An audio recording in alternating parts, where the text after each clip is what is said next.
metálicos para saber o que na prática eu estava fazendo, né? Não é simplesmente a teoria. Então, eu fui uma das primeiras... Eu estava nas turmas, tanto de fibra ótica quanto de cabeamento metálico, era só eu de mulher, né? Mas isso não é uma coisa assim, uma mulher... Não, é que eu queria mais, e isso depois também, essa capacitação que eu adquiri, ela também vinha para o meu cotidiano na aplicação com meus clientes, né? Então, foi muito legal dar aula, porque eu dava aula de conteúdos que na prática eu executava.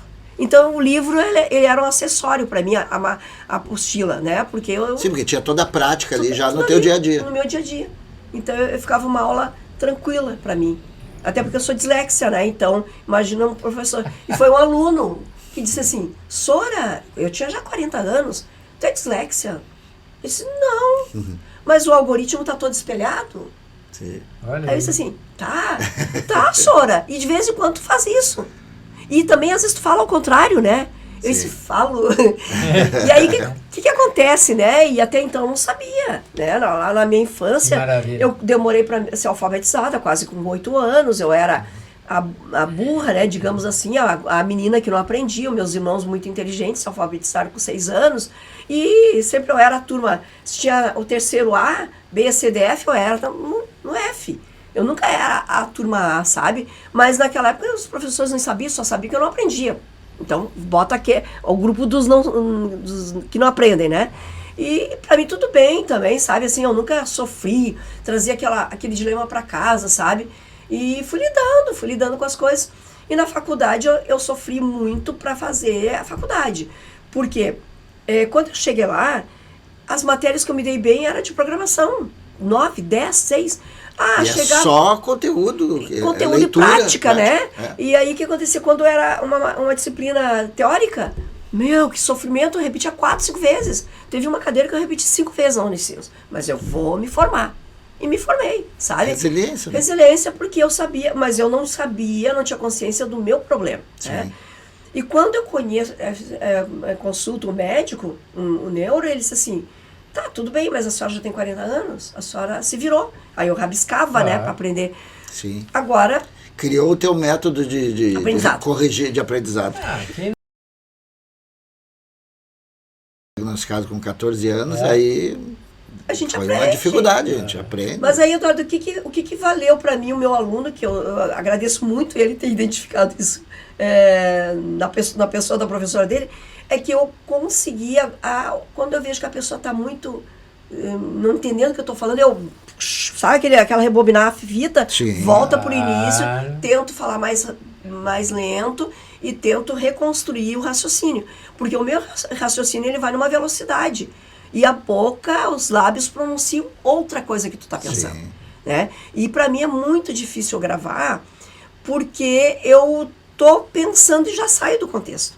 Então é um sofrimento para mim fazer esses videozinhos assim. Eu sei como é que é. Sabe, né? Então... Eu quero fazer uma ponte aqui da área filosófica que a gente aproveita.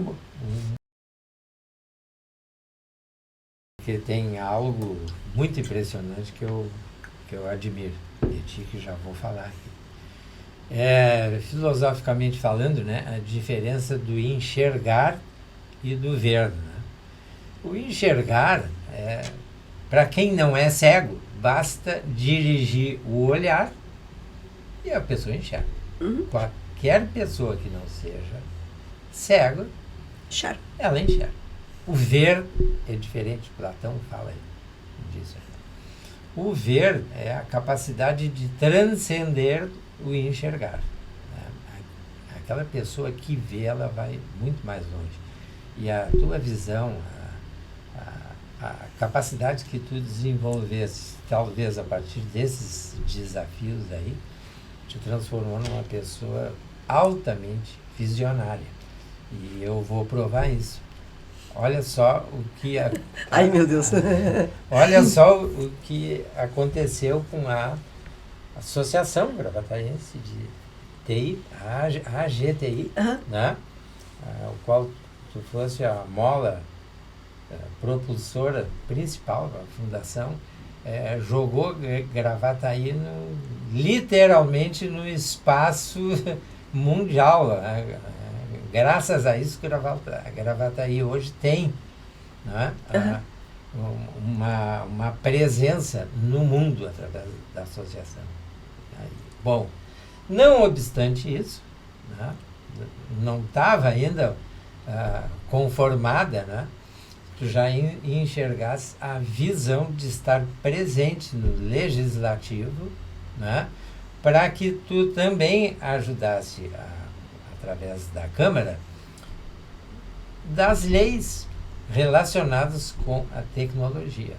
E te lançasse o teu nome, não tem problema nenhum, mas o resultado dos desafios da AGTI com essa candidatura fizeram com que o prefeito atual criasse uma nova secretaria de inovação e tecnologia, a qual tu está à frente dela. Chegando na secretaria, sem nada, uma mesa, não tinha gente, não tinha dinheiro, não tinha nada, porque eu sei.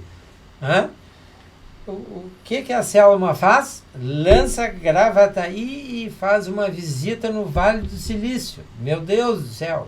A partir daí, ninguém mais aguenta essa mulher.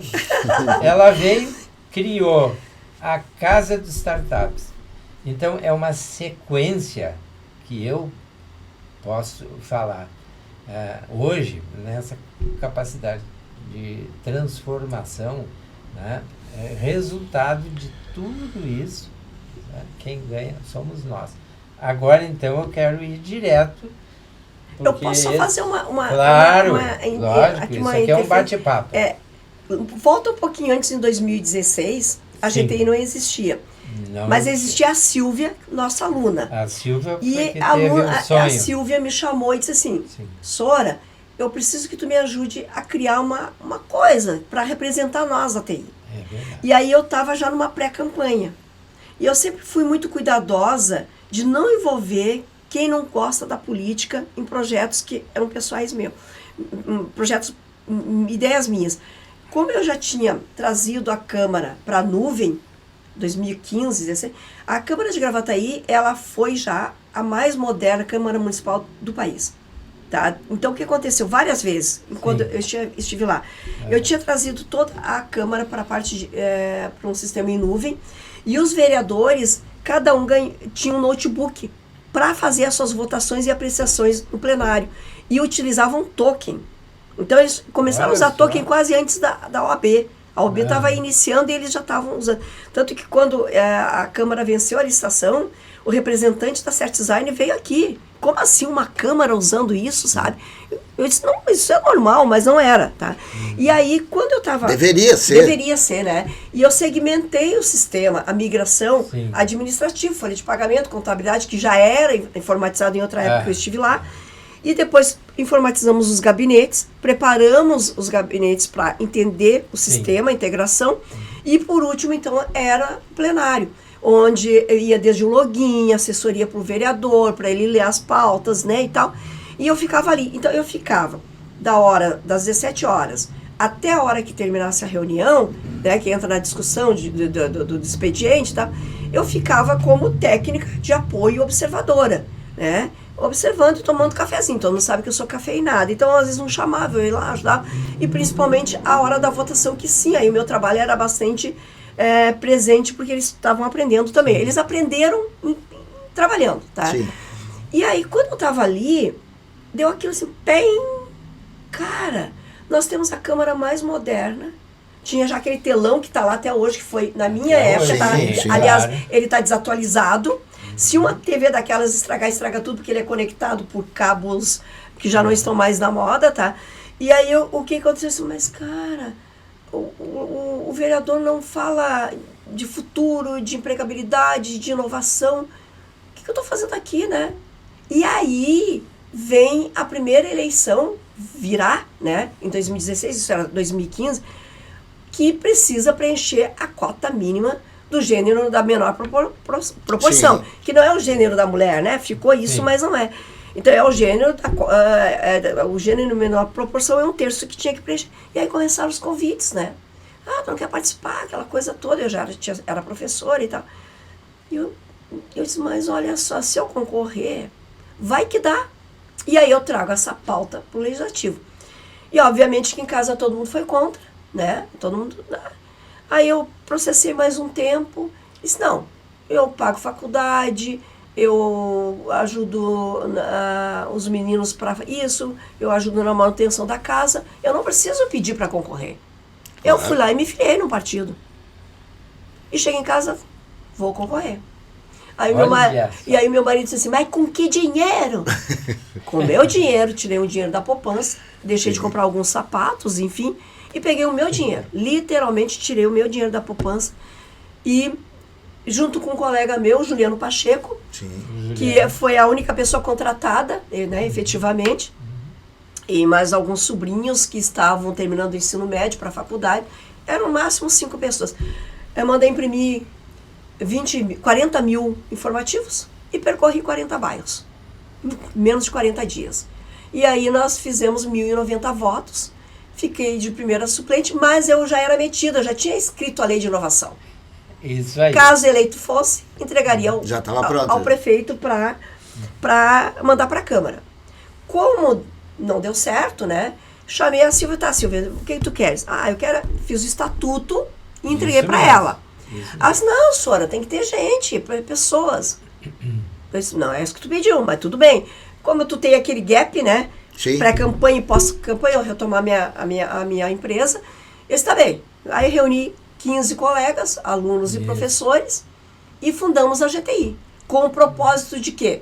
De trazer a inovação, porque nós formávamos alunos que iam embora, poucos ficavam no município, ou trocavam de profissão. E tu fez uma votação que te permitiria ser eleita, porque... Sim, foi o problema na legenda. É a legenda. Se fosse outra legenda, estaria eleita tranquilamente. 200 votos mais ali na legenda, eu seria sido a segunda vereadora. Em vereadora. outra legenda, tu teria sido eleita tranquilamente. Porque tem gente que foi eleita aí com menos de 1.000 votos. E aí vem a importância da questão da política, do vereador ou do interlocutor, que a gente chama um secretário, um agente público dentro da prefeitura, que aí nós entregamos, isso está registrado, que agora é o nosso prefeito, o prefeito José Falun, na época ele era secretário, para o secretário Davi, a lei, nós fizemos um comitê da GT para entregar a lei, escrita por nós. Davi Severghini.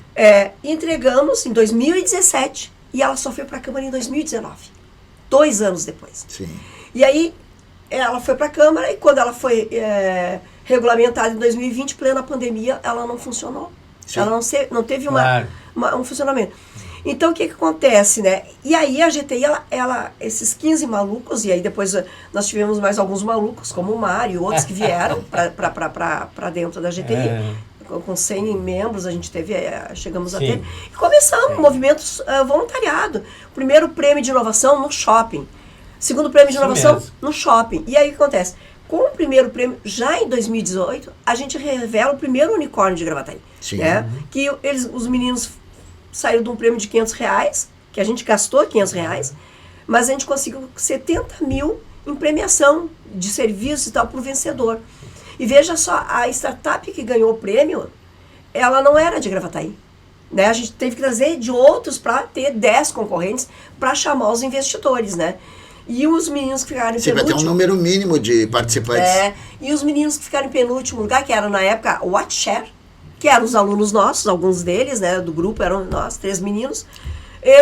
Já contou aqui no Aldeia Podcast essa história que tu quase obrigou eles a participar. Quase obriguei. Aí os meninos foram, o investidor aportou neles, os guris foram comprados em menos de 2 anos aí pela VTEX e viraram um unicórnio, né? Cada um deles tem hoje ações e já tem outras startups. E aí esse é o grande legado da GTI, né? E até já vou completar isso dizendo que eles ficaram de vir no Aldeia Podcast, 2 deles. Pelo menos 2 deles ficaram de vir no programa, mas estão viajando, né? Eles não param aqui, né? Eles não param aqui, mas o Henrique, eu acho. Não, nós temos o William, o Michael, o Marcelo e o Marlon. O Michael. O Michael tá morando agora em Gravataí. Ele disse que ele vai vir no programa, que eu falei com ele, ele está viajando. Isso. Ele vai vir no programa contar essa história com mais detalhes aí.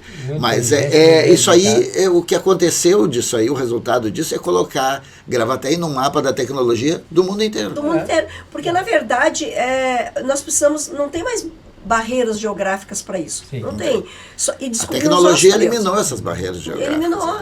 Então, o que acontece para te chegar na secretaria e fazer isso, né? O primeiro ano, tu não tem time, tu não tem orçamento, tu tem penso. Vamos criar leis que geram, né? Que te dão segurança jurídica e dão celeridade aos processos. Então, nós mandamos para a Câmara e a importância da Câmara, né? Na aprovação das leis. Então, agradeço imensamente ao Legislativo, né, que foi super qualificado e digamos assim, atento a essa pauta. E a gente aprovou 8. E sensível, né? E nós aprovamos 8 leis, né, que potencializou tudo isso. Então, não tem dinheiro, não tem recursos humanos o suficiente, cria leis, usa a cabeça e executa.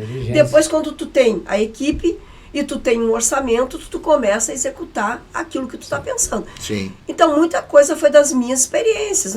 Startup tem, e se não tem, a gente cria. Algumas já existiam, a gente potencializou. A Casa das Startups foi uma iniciativa maravilhosa. A Casa das Startups é o belo modelo de público-privado e academia. Né? Se junta aí 3 hélices, pode ser quádrupla, porque a gente acaba sendo responsável por essa conexão. Então, tu tem a sociedade civil organizada, tu tem a academia, no caso, a Unicinos, tu tem a iniciativa privada, que é o Prado Tech, né? Sim, através do Carlos Gerdau, e tu tem o setor público e a prefeitura. Então, tu tem a quádrupla hélice se organizando para promover uma ação em conjunto que vai organizar o ecossistema e vai gerar oportunidades para esses meninos e meninas, e tu vai gerar emprego. Isso. E isso não tem língua, não tem país, não tem nada. Tu tem que ter uma ideia e que essa ideia seja comprada pelo seu cliente, e o cliente é que vai dimensionar o tamanho disso no mercado. É verdade. Isso é lindo. Não podemos deixar de citar aqui, né, a robótica, que hoje, junto com a GM, com o Carlos Gerdau, contigo, com a prefeitura, né? A gente já falou, acho aqui, né, Eduardo e Mário. A possibilidade que foi criada. A Gravataí teve a segunda equipe de robótica do país, que é a FRC 1772. Exatamente. Esses meninos, há anos, e eu dizia, meu Deus, esses meninos, a gente está criando robô, e eles têm que estar fazendo rifa para pagar de um almoço, para juntar dinheiro, tem que mudar isso. Então, a primeira ação que eu fiz também na secretaria foi criar o grupo Gaia Robotics. Criar os representantes da robótica do município, do ensino público municipal, estadual e as independentes. Então, ali nós criamos um grupo para, não sei, deixa aqui todo mundo organizado. Quando a gente der o start, vai. Aí a gente criou o torneio de robótica, teve 2. O último torneio empregou 5 meninos e meninas em empresas de robôs de Gravataí, que são funcionários que se aposentaram na GM ou que criaram as suas empresas, que hoje estão empregando de 30 a 70 pessoas. Nossa, então, além do de trabalho setor, que se cria, né? Além do setor metal mecânico, nós temos um caminho muito fértil para a indústria 4.0. Claro. E esses meninos da robótica têm que ser ovacionados, porque eles têm processos, eles têm gestão, eles têm crescimento e equipe. No Daldeia Podcast a gente já trouxe o Paulo, que há anos que ele participa daquele setor, que já foram várias vezes para os Estados Unidos competir lá e já ganharam 2 vezes, né? E uma das vezes eles que perderam só para o pessoal da NASA. Disse, não, tu perdeu para a NASA, tu ganhou. Então ganhou, né? Então ganhou. Tu ganhou, porque perder para a NASA não é... É a única... que é uma equipe daqui, de todos de escola pública. Todos aqui da escola. Então, o que foi fomentado aqui foi muito mais longe do que se imaginava, né? É importante não ter essa... E a participação do poder público. E aí entra essa questão do legislativo. O legislativo precisa atuar nessa área, porque senão tu não abre esse precedente, tu não abre esse espaço, tu não cria leis que permitam que tu possa investir nesse setor. Porque o programa de política pública, ele fica, né? Sim. E aí o que acontece? Tu não é aquela coisa assim, esse ano tem dinheiro, vai. Isso não, isso é uma jornada, isso não é um projeto. Esses meninos e meninas, eles têm que ter, e todos que passam... Não pode ser um projeto de um partido ou de uma iniciativa de uma pessoa. E esses meninos que saem dos torneios, que participam dessas equipes, todos estão bem empregados, todos vão fazer ciências de dados, todos vão fazer ciência da computação. Então, eles saem falando inglês, eles têm papéis importantes dentro da equipe e são crianças, né? São crianças já preparadas para assumir o seu papel no mundo. E política pública é sim o governo, e aí vem o papel do governo municipal, estadual, colocar o orçamento à disposição da ciência, da pesquisa, da robotização, porque tu tem que colocar para capacitar, tu tem que fazer, tu tem uma verba para capacitar esse pessoal para fazer missão, para eles ir para fora do país, para eles verem o que está acontecendo no mundo. Dentro do meu quadradinho, eu não vou vislumbrar coisas mais do que eu já tenho. Então, é uma obrigação, claro, né? Assim como tem verba para a saúde, para a segurança, que são determinantes e essenciais, mas esse tipo de formação, ele é necessário, ele tem que estar dentro das políticas públicas de base de um governo. E tem um outro problema que é na área da tecnologia, que existe um vácuo, é um espaço que não tem legislação para ele, porque é uma coisa que é muito nova, muito recente, né? Como a inteligência artificial, legislar nessa questão aí é muito importante, né? Porque isso aí não tinha há pouco tempo atrás. Então não tem previsão em lei de nada disso, né? Então é obrigado a se criar, e tem que se entender disso para criar, né? Eu não sei se cabe ainda aqui colocar, por exemplo, assim, esses eventos climáticos que a gente trouxe startup para nos ajudar a mapear os dados, foi com a prova de conceito prevista na lei. Entende? Se não tem, como é que tu traz eles? A prova de conceito permite que tu tenha uma relação, um contrato, um termo de cooperação, onde não tem investimento financeiro, mas é um investimento de governança, que a startup aprende através das informações reais, e a prefeitura, as prefeituras ganham conhecimento e tecnologia para acelerar um processo que não está previsto na 14133 ou na 866, entende? Então, o que acontece? Tu traz isso, segurança jurídica, e aí isso tu consegue dar resposta mais rápida. Por isso que o governo consegue, por exemplo, interpretar os dados de janeiro, que foi aquela tragédia e tal, e aí, se vocês olharem os dados, onde que nós tivemos maior prejuízo foi nas áreas rurais, nas áreas onde tem casas mais altas, né, que é uma classe mais com poder aquisitivo maior, sim. Porque o vento veio, né, rasgando. Enquanto tu olha os dados dos bairros mais humildes, tu vai ver que não teve problema de água, porque já foram cortadas as árvores por conta das áreas verdes que as pessoas construíram as suas casas. E as casas são mais baixas. Isso é dados que tu vai dizer assim, ó, tu não sabe qual é o próximo evento climático. Quando é que vai ter a microexplosão que pode estar acontecendo daqui a segundos? Claro. E aí, quando acontece esse tipo de evento, tu não sabe se é vento, tu não sabe se é chuva, tu não sabe se é um terremoto. E aí, como é que tu reage para atender a população? Quando tu vai mandar alguém até lá e voltar, já era. Já foi.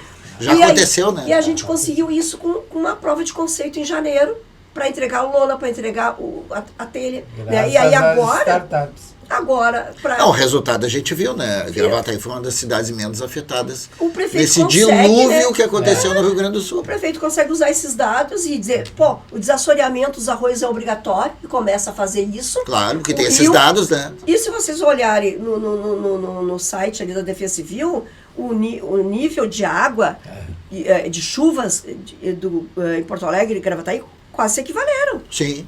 E se quase se equivaleram, foi Deus que protegeu só a Gravataí? Não, Deus nos protege o tempo inteiro. Só que se tu não trabalhar, ele não consegue fazer tudo sozinho, né? Se não desassorear os açudes, os rios e os córregos, não vai poder fazer nada. Exato. Deixa eu fazer uma pergunta para a Selma aqui. Então, a gente viu o teu trabalho, né, a repercussão do teu trabalho no executivo, né, como secretária ali. Por que o legislativo agora? Por que abandonar esse leque tão grande de realizações do executivo? O que a Selma Fraga pretende na Câmara? É que, na verdade, ser vereadora 2016, 2020 é a terceira vez que eu vou, né? É porque é na Câmara que acontece a grande transformação. Certamente. Lá é que nós temos que ter um nível elevado de discussão. É lá que se decide as políticas públicas efetivas que vai acontecer. É lá que a gente dá apoio aos programas sérios de um governo sério, né? Então, é lá que eu quero estar. Nós temos que elevar o nível de discussão, sair da narrativa da acusação, de apontar o dedo e nunca ter uma solução. Eu posso pedir para trocar uma lâmpada? Pode, mas se tu tem hoje no sistema que temos, para o cidadão fazer o pedido dele, ele ser independente, porque aí quando chegar na hora do voto ele é independente. Ele não deve um favor porque a Selma pediu para botar uma lâmpada, que a Selma não bota a lâmpada, o vereador não bota a lâmpada. Quem põe é a prefeitura. Esse é o trabalho de educar o cidadão, né? Educar o cidadão, os canais que ele tem de comunicação com a prefeitura.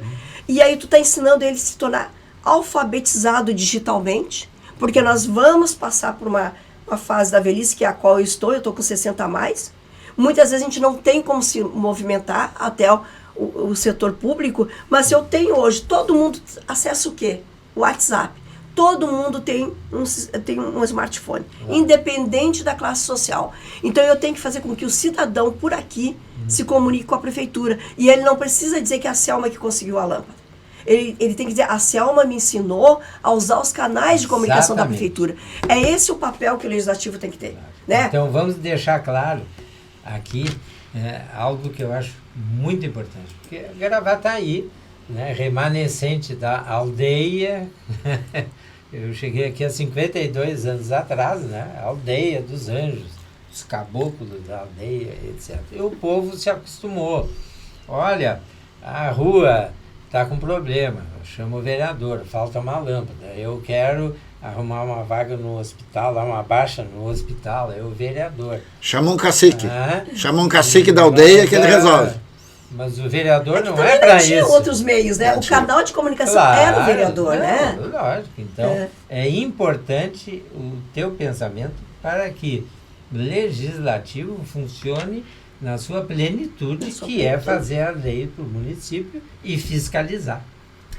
Pois então, tu sabe que teve eu não lembro o presidente do Tribunal de Contas do Estado do Rio Grande do Sul, quando a gente ganhou o primeiro selo de transparência, tanto para a Câmara quanto para a Prefeitura, que foi o sistema que eu coordenei a migração. Sim. E ele disse uma coisa muito importante, de que tudo que ele falou, foi esse processo que começou com ele, que ele disse assim, todo legislativo que faltar dinheiro ou sobrar dinheiro, o presidente é um mau gestor. Porque não pode faltar dinheiro no legislativo.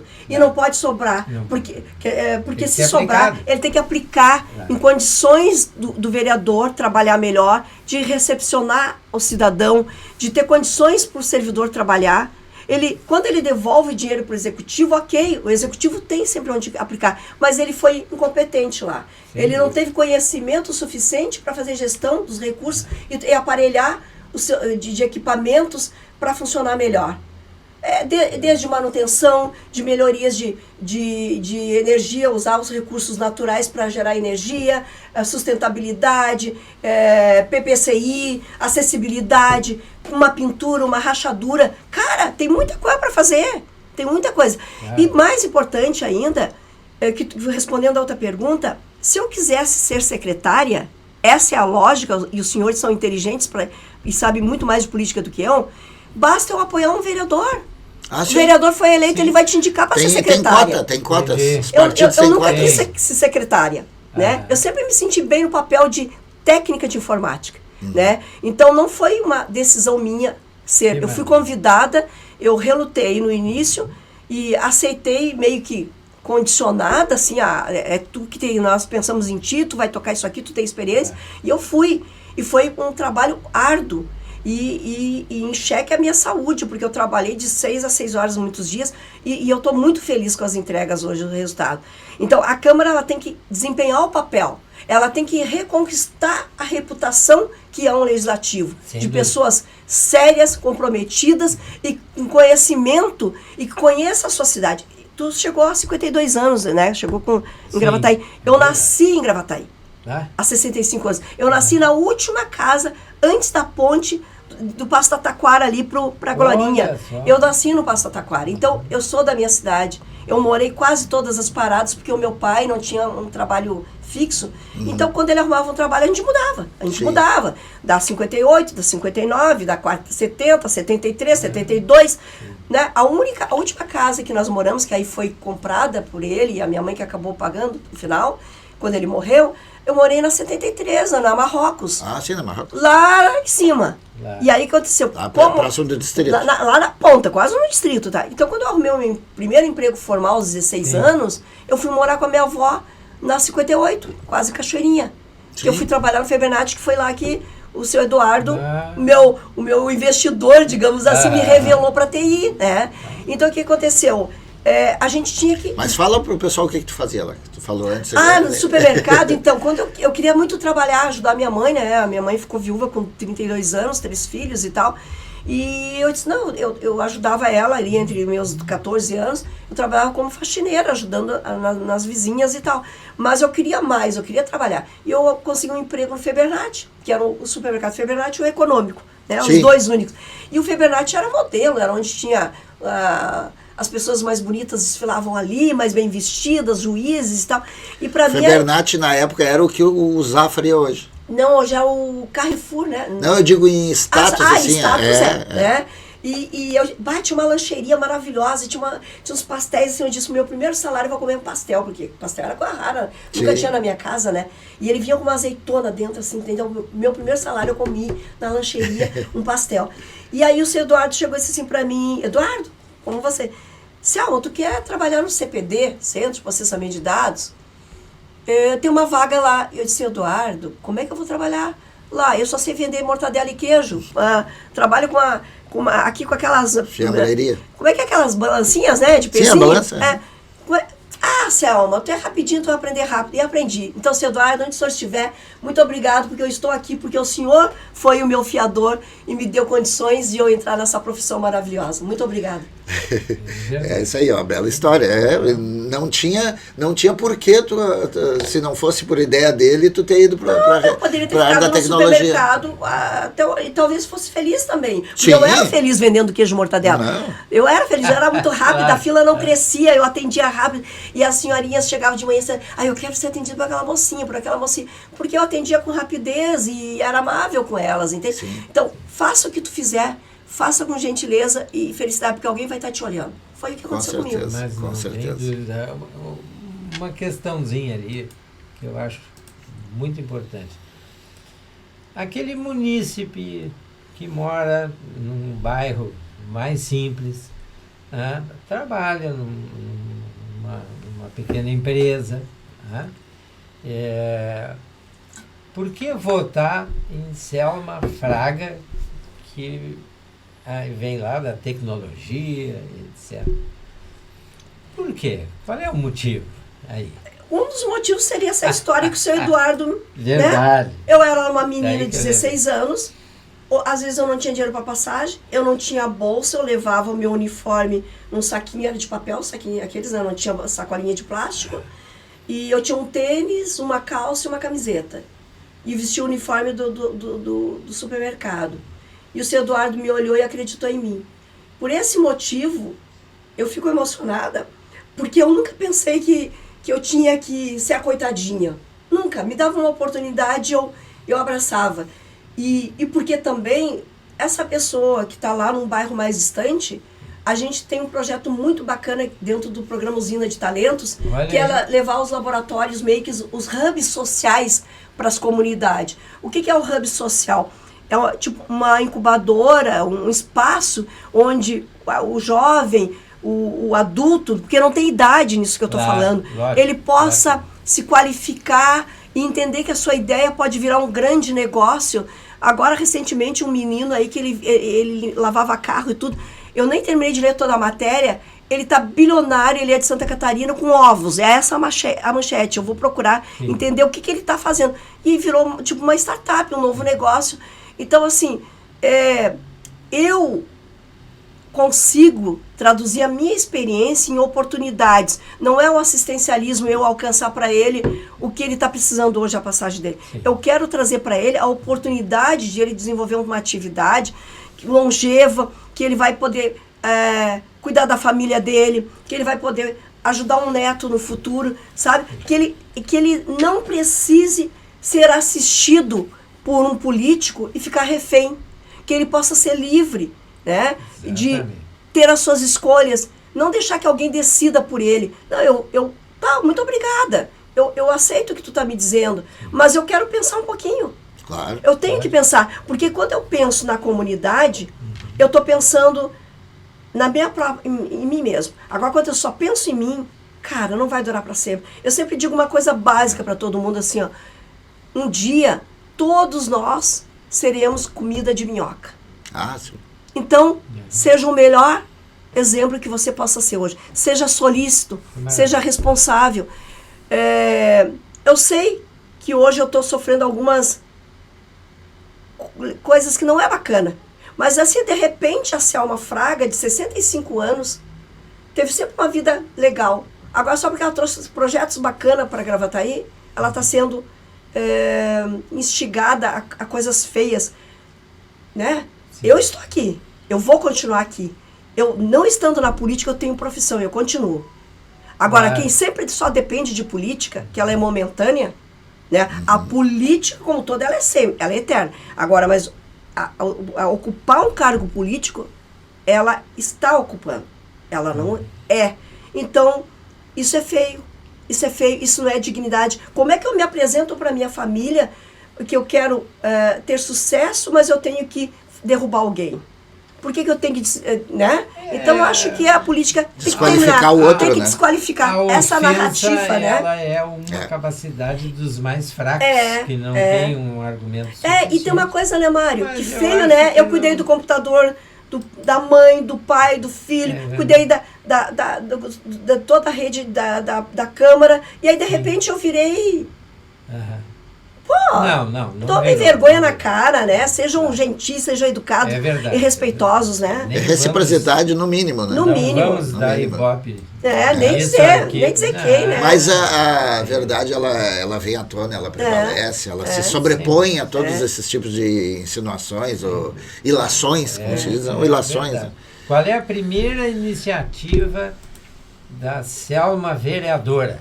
Eu já tenho 2 projetos de leis escritos. É mesmo? Já, 2. Porque eu não tive muito tempo, mas só conversando com as pessoas, já novos insights, já tenho 2 aí para inscrever já nos primeiros dias. Já apresentados. Relacionados com essa parte de tecnologia e educação, políticas públicas? Políticas públicas que trazem inovação e modificam. Sim. Necessariamente tu não tem que ter tecnologia para inovar. Por acaso a tecnologia se torna uma ferramenta que acelera e potencializa, né? Claro. Mas tem muitas formas de fazer melhor. Nossa, eu ando em cada bairro, eu conheço todos, né? Então, assim, ele pode ficar mais bonito, só pela educação, né? Cuidar do papel, cuidar que não, a lixeira do vizinho não é a minha lixeira. Né? Respeito é a palavra máxima, né? Para te conseguir ter uma cidade de qualidade. Gente, tu anda no Vale do Silício, eu fui para a Europa em outras épocas já, é tudo limpo, é tudo cuidado, não tem papel no chão. Agora parece que o prazer é eu sujar a calçada do Eduardo, sujar a calçada. Vamos cuidar. Quanto mais lixo a prefeitura tem que recolher, mais ela deixa de investir em outras coisas importantes do que município. Tem custo, né? Recolher lixo tem custo. As pessoas têm que entender que recolher lixo tem custo. E esse lixo ainda vai para os bueiros, eles comprometem toda a questão de esgoto, né? Então, gera um outro custo, que é lá quando tem que desassorear um riacho inteiro que está cheio. Eu vi ele agora ontem no Instagram, a Cotracar. Tinha sofá dentro do sofá. Tinha TV dentro dos riachos. E tem hoje os ecopontos, problema na educação, né? Mas eu vi ontem, eu peguei rapidamente no Instagram, a Cotracar está instalando as lixeiras nas escolas. Coisa linda, coisa linda, sabe? A criança já sai, ela vai levar para casa. Se ela não consegue fazer de casa isso, ela vai levar para casa. E eu tenho certeza. Ela já vai se criar naquele ambiente mais sustentável. A gente sempre fala assim, curto, e médio e longo prazo, né? Eu não vejo a longo prazo. Eu vejo a curto e médio prazo a transformação de Gravataí. E já está. Tu anda pelas ruas, tu vê, tu sente a atmosfera mudou. A atmosfera mudou. A atmosfera é amigável, convidativa. Né? O nível de consciência, sem dúvida, que aumentou, desenvolveu. E Gravataí hoje Gente, um município respeitado no por país. onde eu andei, Não tem né? lugar que você fala em Gravataí. Eu fui a muitas missões Brasil. convidada, com as despesas pagas, não foi nem a prefeitura nem nada. Sim. Eu fui convidada para falar do milagre de Gravataí. É mesmo? Né? E o que acontece que a gente traz isso? Eu subia no palco, eu falava Gravataí mesmo, Sim, sabe? Porque a mas gente que maravilha. tem pessoas assim, eu moro ali, Gravataí, sabe? Morrendo de medo. Cara, Gravataí, sim, eu nasci aqui, eu sou daqui. E tu não é a região metropolitana, não. Tu é Gravataí, que tá a 15 minutos da capital, que tu tá a 15 minutos do aeroporto, que tu tá numa região super bem centralizada, de acessos, né? Uma posição geográfica maravilhosa, com pessoas talentosas, com coisas só para crescer. Não é só a geografia que ajuda a Gravataí. As pessoas de Gravataí são importantes e tem muito o que dizer, tem muito o que apresentar ainda para a sociedade. É verdade. Muito bem. Qual o motivo de votar em Selma Fraga? Bom, como a minha história é uma grande jornada, né? Grande jornada de fatos, dúvida. Eu fiz um site, né? Esse site já tem há tempo, não é só para campanha. www.selmafraga.com.br. Aí tem lá um pouco das minhas histórias. Eu não costumo apagar as experiências anteriores. Já vou avisar que nós vamos botar na descrição do vídeo, depois quando estiver lá no YouTube, vamos botar o site da Selma. Então, por exemplo, eu não apago experiências políticas que eu tive antes, siglas que eu estive, eu mantenho. Claro. Porque me trouxe até aqui, eu não tenho vergonha por onde eu passei, por quem eu apoiei, muito pelo contrário. Claro. Então, o meu Instagram tá lá, o meu Facebook, enfim, mas tá tudo escrito lá. E eu botei o que eu posso fazer no Legislativo, o que eu posso ajudar o Executivo, e o município tá lá. Né? É claro que sempre vem a minha experiência, a minha formação para melhorar e a minha visão. Eu creio e acredito muito que tudo pode ser grandioso, de valor, de confiança, de relação.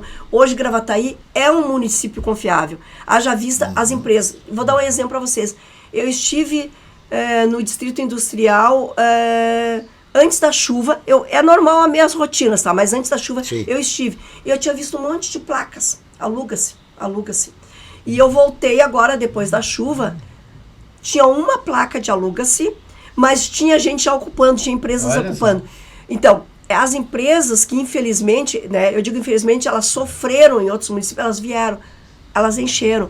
Só nos projetos do programa de incentivos do governo municipal, 5 vão se estabelecer do lado da Elevato, que é aquela área da prefeitura, 5 e 3 foram conquistadas pela Secretaria de Inovação na época. Sim.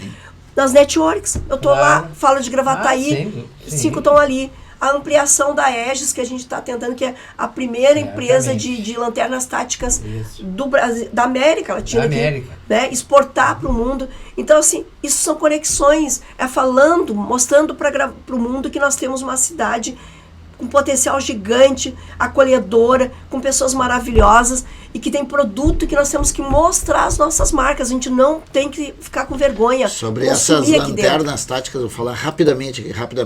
Eu vi Tu trouxe ele aqui? Não, ainda não trouxe, mas eu vi eu vi uma matéria de um influencer que só trabalha com equipamentos táticos e armamento e tudo, que eu sigo, de São Paulo, falando das lanternas.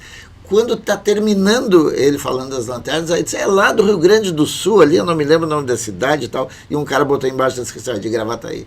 E aí que eu fui saber que era esse mesmo aqui, que é uma startup daqui. Eu não sabia que era. História dele. Eu cheguei na secretaria, eu ainda estava quase sem nada ainda, né? Ele foi me visitar, porque ele tinha me visto num evento, e aí a gente reuniu um grupo de pessoas, o presidente da GTI na época, o Henrique, mais um coronel, fomos no labelo da PUC, levamos a lanterna para testar, porque eu disse, eu não entendo de lanterna, me parece um produto bom, e fizemos todo o percurso, foi testado, foi validado pelo labelo, e aí o menino e o pai, assim, ó, supervisionários, e eles não param, e eles estão em todos os eventos, agora, acho que parece que o Ministério...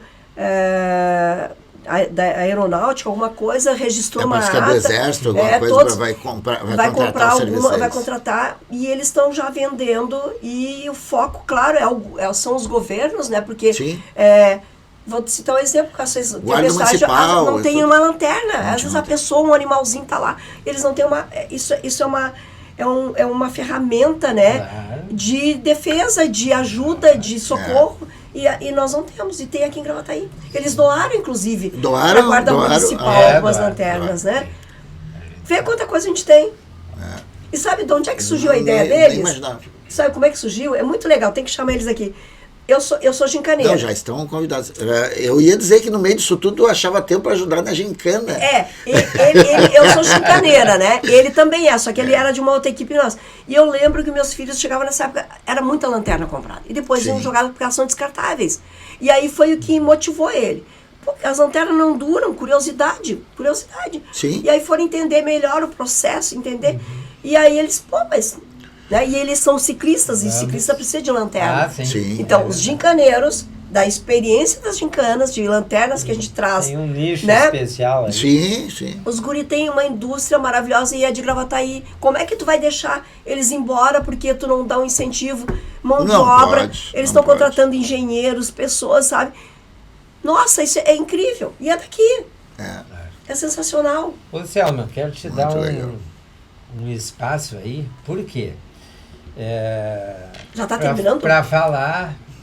Não, mas eu quero te dar esse espaço assim para falar o espaço é teu, né, como candidata, né, mas tem aí a majoritária, né, que tu já falaste. Foi a partir daí que a gente viu aqui a iniciativa da criação da secretaria, né, a qual tu ficasse à testa e resolveu tudo isso até agora e muito mais. Então, existe essa relação, né, tua com o prefeito atual, certamente. Né? Tu desejas que ele seja eleito. Então, eu quero que tu fale sobre a majoritária aqui nesse espaço. Então, eu quero começar deixando claro para todos que na Câmara, por muitas vezes eu fui reconduzida ao cargo e eu era um cargo direto da presidência. Então eu tinha uma relação direta. Na Prefeitura eu fui funcionária de 86 a 89, seletista. Em 89 eu pedi demissão. Isso não é para mim. Sim. Não quero trabalhar em setor público, tá? Foi bem no período maternidade ali. Depois eu retomei a vida. Não quero, isso aqui não vai evoluir e sair fora.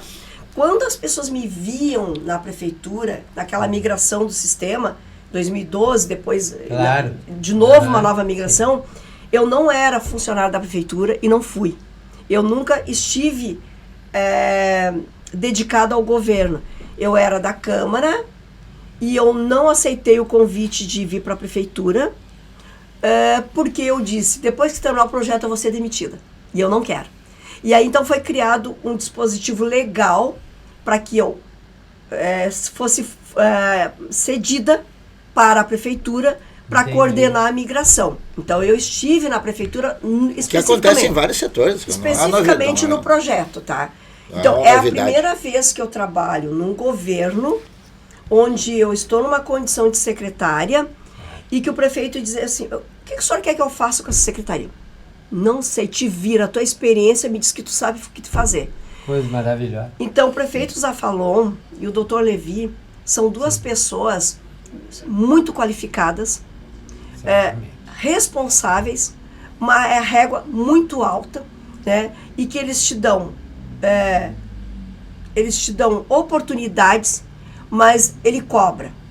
E ele é uma pessoa que ele sabe qual que é o papel do gestor, que é entregar o melhor para o município. Tanto é que a gente vê, né? Tudo ele cobra, começou, onde é que terminou, como é que tá. Então, eu acredito muito nesse governo, nas entregas, na forma que ele me tratou especificamente, que eu digo da responsabilidade. É uma pessoa, aí eu falo de pessoa aqui, respeitosa, com servidores públicos, com cidadão, inteligente, sabe o que está fazendo. Aliás, ele foi secretário em diversas pastas, né? Então ele fez um estágio probatório antes em várias secretarias, né? E ele domina a pauta. E ele é um gestor político, ele não é um político tentando ser gestor.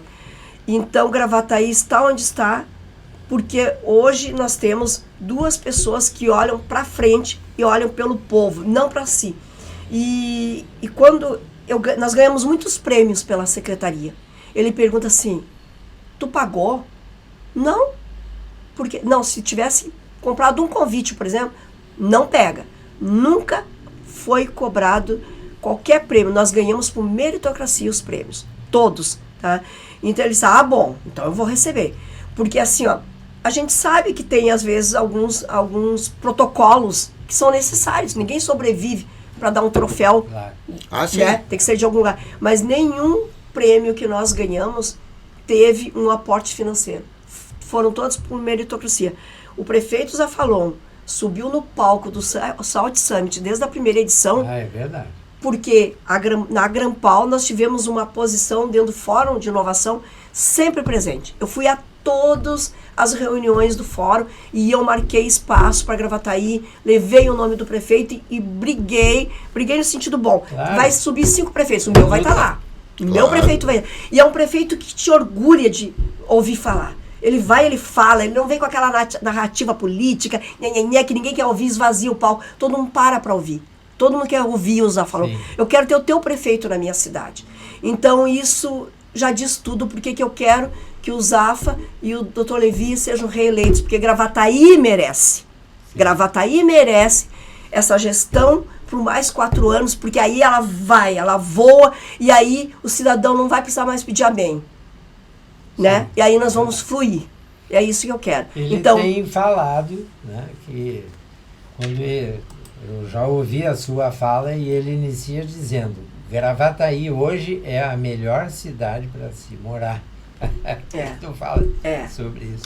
Gente, as escolas, né, estão não tem vaga, né? Eu sempre digo, hoje a gente sente muito que essa também migração para Gravataí se deve ao fator climático que aconteceu, mas as escolas também receberam muitos alunos. Isso só acelerou, porque isso já estava acontecendo. Já estava acontecendo. Sim. E hoje não tem mais vagas. Né?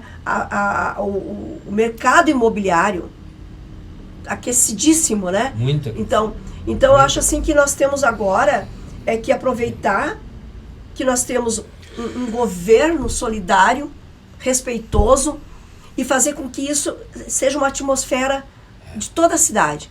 59 para cá começou a Gravataí, só vai terminar lá na 100 e alguma coisa antes de chegar em Glorinha. Isso é Gravataí. E a gente viver em comunidade, trocando, convivendo, ficando feliz com a prosperidade do vizinho, ficando feliz com o que está lá. Quanto mais pessoas felizes, menos problemas nós teremos. E a gente só vai conseguir ser feliz quando a gente vê que a pessoa que está do nosso lado não está sofrendo. Exatamente. Isso é simples, né? Então, assim, eu peço, né? Eu posso pedir hoje? Aqui.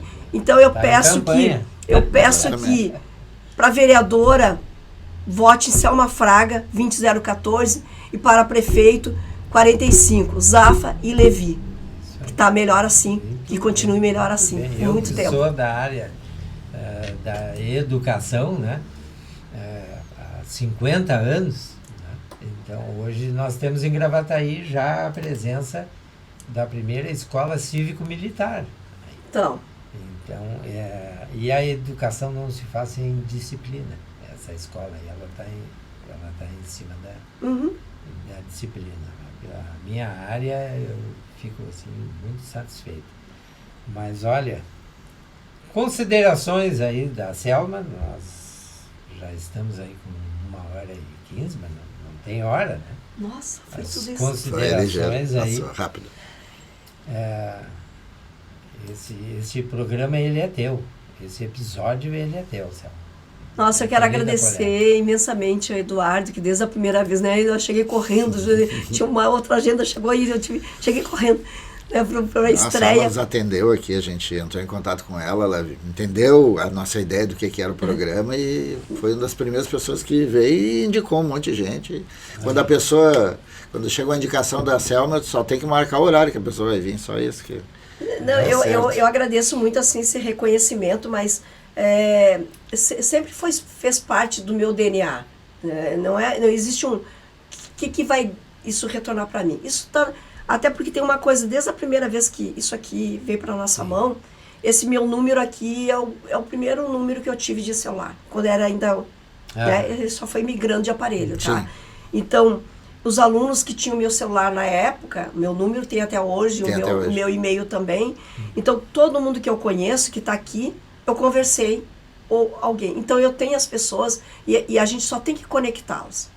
Né? Porque, às vezes, naquele momento não faz sentido para mim ter o Mário no meu celular. Sim. Mas para o Eduardo faz. E aí, no momento que eu conecto, vocês dois geram um negócio. E aí prospera, sabe? Então, eu que agradeço, assim, a oportunidade, né, de te conhecer, de conhecer o programa. E agradeço ao Mário, que gentilmente me chamou para esse momento. Mas porque filosofia da graça se sente eu ainda quero aprender sobre filosofia, eu quero aprender mais sobre essas questões, porque assim, eu sou autodidata, né? O que eu sei profissionalmente é na área de TI. As demais áreas da cultura, do conhecimento, eu sou autodidata como Sim. todo mundo, né? E dizer, Eduardo, que bom que tem um canal, um veículo de comunicação. Que bom que vocês acreditam em Gravataí, porque não adianta de nada eu ter um belo projeto e eu não conseguir dizer. Exatamente. Esse guri aqui, esse guri é maravilhoso.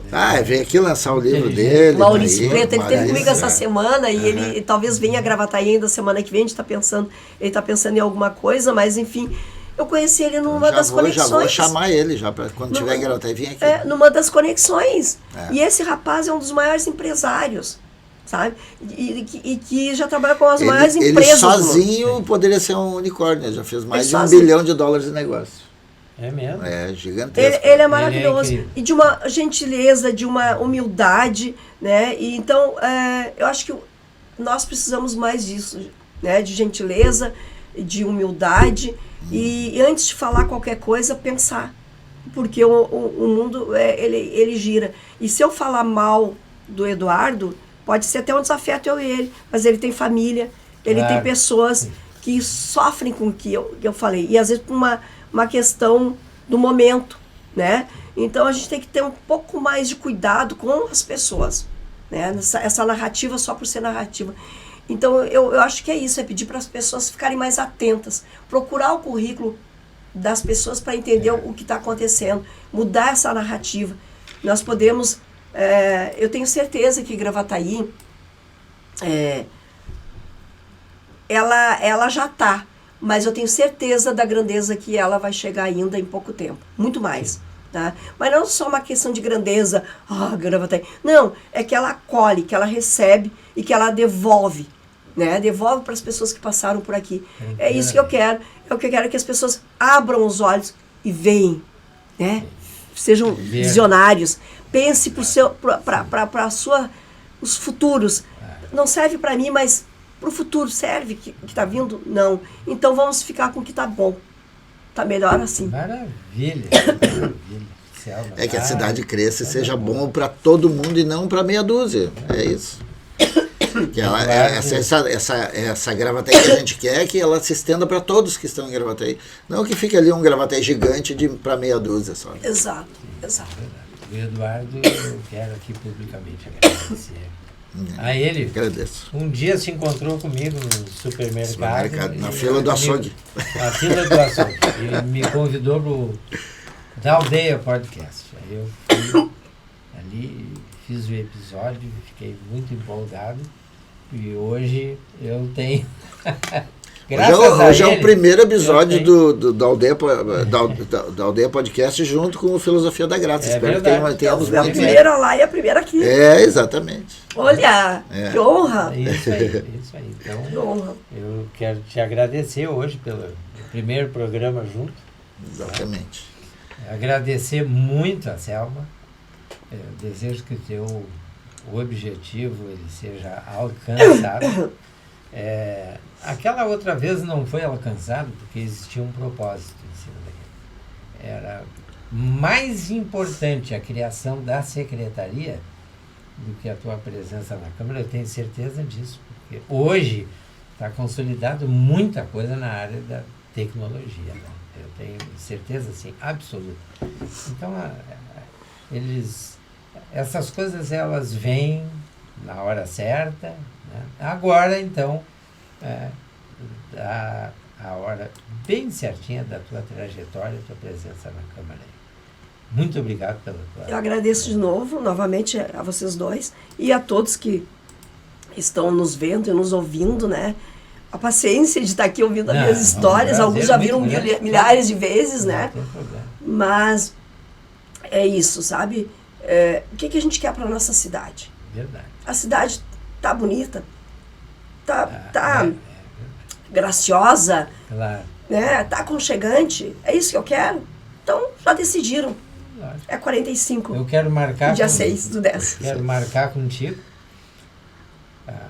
o próximo episódio, certo? Que talvez antes disso aconteça outro, mas esse episódio ele vai acontecer comigo depois da aprovação desses 2 teus primeiros projetos que tem. E aí a gente já vai ver a diferença do hoje do que vai acontecer após a aprovação. Muito obrigado. Agradeço a Deus pela tua presença. Muito obrigada. Obrigada mesmo a Isso aí. todos.